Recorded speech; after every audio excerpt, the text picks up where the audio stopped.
Avui he decidit venir a parlar sobre la meva experiència universitària. Estem pel principi, que és quan jo feia segon de batxillerat. Bueno, no, és una mica abans. Jo sempre he estat una nena que les meves assignatures preferides eren la plàstica, o sigui, tot el que era tallers, i el català.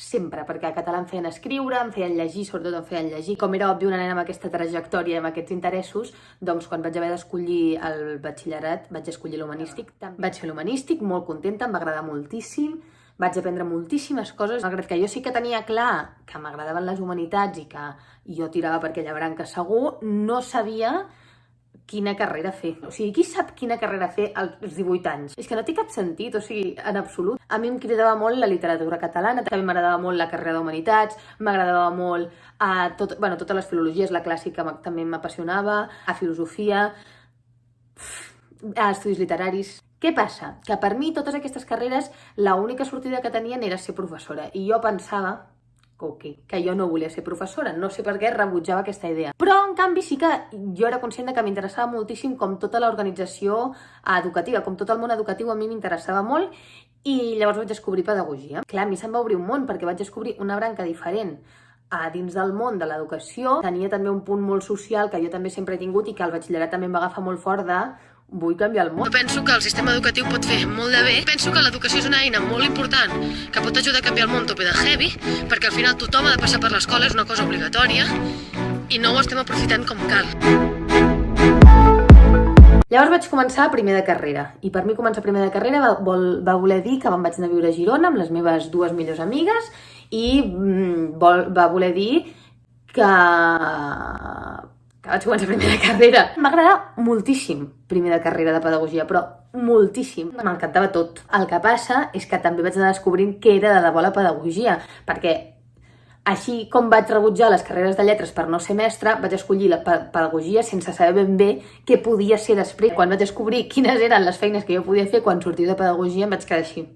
I al mateix temps estaven passant altres coses, com per exemple plantejar-me moltíssim per què no fer docència. Sempre m'ha agradat molt parlar i jo durant el batxillerat vaig estar treballant 2 anys en una acadèmia d'anglès i m'encantava.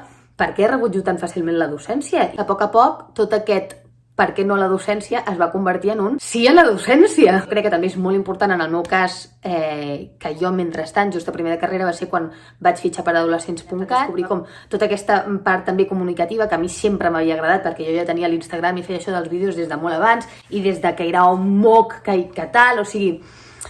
Però era com el primer cop que jo podia com exercir d'això mínimament professionalment i també em generava molts dubtes tenir com això, no? De dir, ara estic treballant d'això i jo em veig treballant d'això per sempre, saps? I en canvi estic fent una carrera que sé que no vull treballar d'això malgrat m'estigui encantant i pensi que a nivell d'aprenentatge d'aprendre perquè sí, és una passada. Enmig de tots aquests dubtes, quan jo havia de fer segon de carrera, fitxen adolescents per ICAT, i es crea Adolescents ICAT, que és el programa de ràdio on jo estic ara, que també s'emet per YouTube, pedazo movida. Això impossibilitava completament que jo pogués viure a Girona, que jo pogués seguir vivint allà. Aprofitant com que havia de fer aquest canvi de paperassa igualment i que havia de canviar de tot i que era pràcticament tornar a començar de nou la carrera, vaig dir, Juli, comença una carrera nova. I llavors va ser quan vaig escollir literatura catalana i llengua. El meu raonament va ser, podria fer periodisme o comunicació audiovisual, que són carreres que em portarien directament a la meva opció A, que és això que estic fent ara, que és la comunicació i és tot això. Llavors el que vaig pensar és que realment jo estava tenint l'oportunitat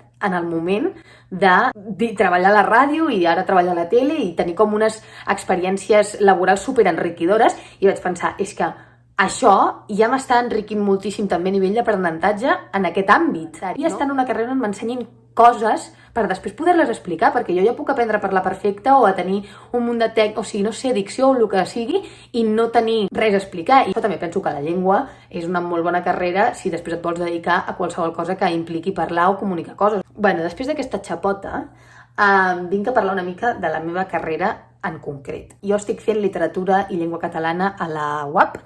La UAP per mi és una universitat terrorífica, però perquè jo faig molt poca vida universitària. Si fas molta vida universitària és un planazo, o sigui, és el millor lloc on fer vida universitària. Però he descobert una cosa que ja sabia, que és que m'agrada molt més la literatura que la llengua, però que m'agrada més la llengua del que pensava que m'agradaria. És bastant 50-50, rotllo, cada semestre tenim bastant 3 assignatures de literatura, 2 de llengua, 3 de... Vull dir, bastant equilibrat. També penso que hi ha molts bons professors. T'ho juro que vaig a la uni, estic així prenent apunts i penso, és que noto que estic aprenent i estic aprenent coses que m'agraden, o sigui, estic supercontenta amb aquesta carrera. A mi m'agradava veure vídeos de la gent parlant de les seves experiències universitàries quan havia d'escollir carrera, i ara d'aquí poc ja molts haureu d'escollir carrera, o sigui que això. Jo crec que fins aquí el vídeo, no?